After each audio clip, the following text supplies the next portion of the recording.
For many Americans, the moon landing in the summer of 1969 is our pinnacle national achievement.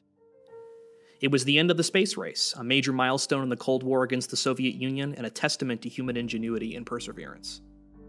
And while much attention is given to the astronauts and pilots who braved into the great unknown, there was another odyssey going on behind the scenes in the 1960s.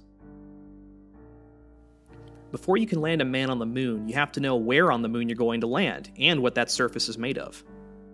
A small group of planetary scientists, outcasts for much of the 1950s, were enlisted by NASA to answer these questions and pave the way for lunar exploration.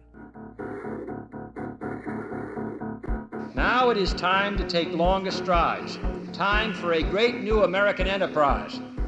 I believe that this nation should commit itself to achieving the goal, before this decade is out, of landing a man on the moon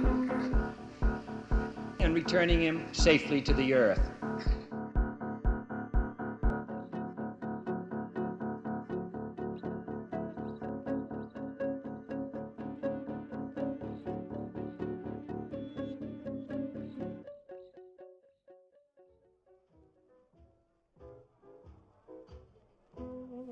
For much of the 1950s, astronomers and scientists weren't very interested in the moon. If anything, it was a nuisance, a bright, shining light which made it difficult to spot distant galaxies and nebula.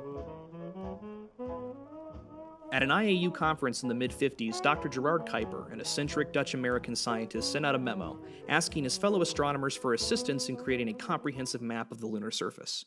Only one person responded. My name is Ewan Whittaker. I've had the privilege of working longer for Dr. Kuiper than any other person. Ewan Whittaker, a calm and collected Englishman with an interest in the moon and its mysteries. Whittaker met Kuiper briefly at that IAU conference and was invited to work with him at Yerkes Observatory in Chicago. Even at their first meeting, Kuiper's eccentric and curmudgeonly nature shined through. In 1957, I arrived at O'Hare Airport at Chicago. He was there to meet me. We went out to the carport, we went up and down the aisles, and he could not remember for the life of him where he'd parked this car. And he said, well, it should be easy enough to see. It's a shocking pink colour, a large Oldsmobile.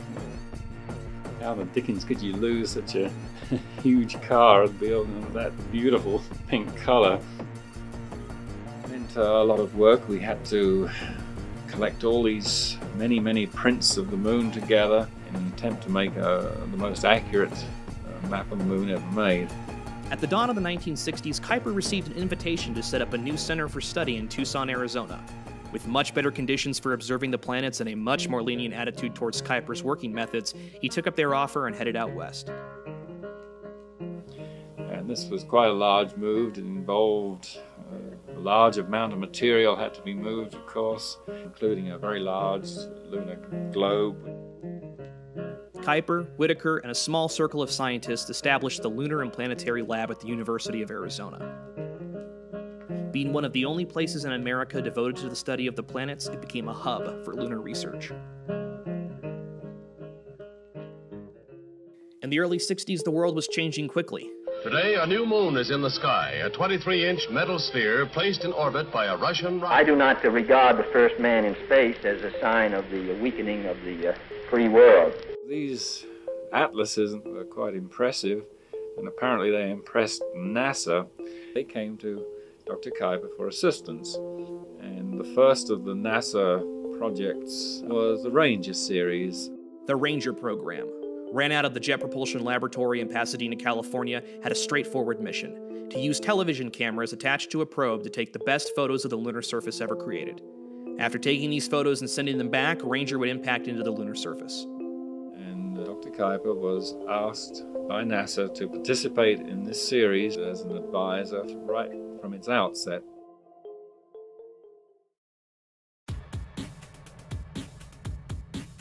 "17 seconds and counting. Guidance internal. 15, 14, 13, 12, 11, 10, 9. We have ignition sequence start. Engines on. 5, 4, 3, 2. All engines running. Launch commit.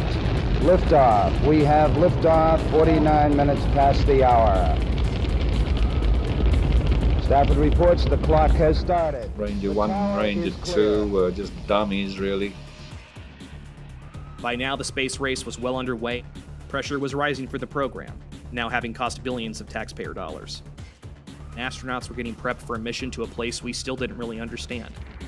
Rangers 3, 4, and 5 were unsuccessful for one reason or another. As the budget began to skyrocket, NASA had to go with new options.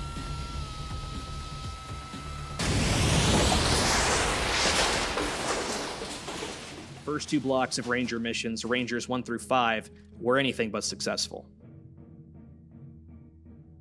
In 1964, Kuiper was made the principal investigator of the Ranger Block 3 missions, which contained a more sophisticated television camera than the previous ones.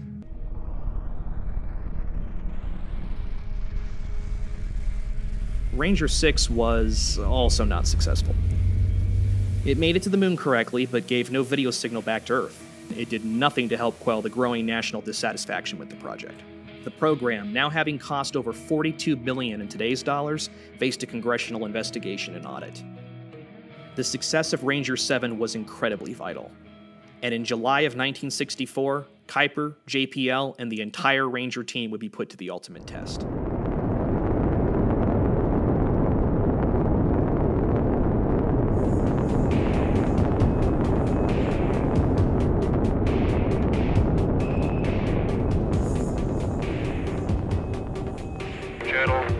Power. All magnetic and kinescope recorders are go. Oh, F channel is still in TV warm-up. We are anticipating turn-on momentarily. As Ranger 7 approached the moon, the big question in the air was whether the TV cameras would power on and give the necessary signal to capture the photos. We are 5 seconds from full power. Video is very strong. Video is very clean. This is Goldstone TV control. 10 seconds to impact. Video still good. Excellent signal strength. 3, 2, 1. Impact. Impact has occurred at 1325502. Impact has occurred. All video data was excellent right up to impact. All cameras were functioning. Transmitters were functioning properly. The mission was a complete success. The cameras took hundreds of photos of the moon, and Ranger impacted exactly as planned. This is a great day for science, and this is a great day for the United States. What has been achieved today is truly remarkable. We have made progress in resolution of lunar detail, not by a factor 10, nor by a factor 100, but by a factor of 1,000. Though there were more Ranger missions, Ranger 7 was a big moment in the history of the space race. After early Soviet victories, the tide was slowly beginning to turn in favor of the United States. By 1969, America was a very different place.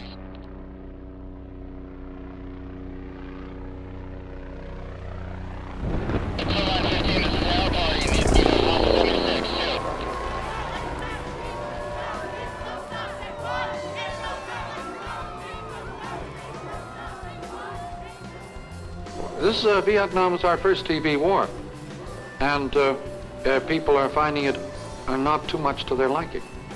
For one brief weekend in July of 1969, President Kennedy's dream of lunar exploration came true. Neil Armstrong, 38-year-old American, standing on the surface of the moon. On this July 20th, 1969. It's one small step for man, one giant leap for mankind.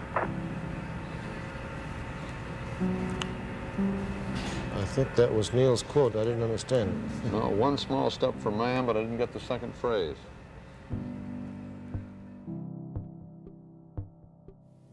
Well, that's given just a few little personal glimpses that I've had over the years, but I think that'll do for now.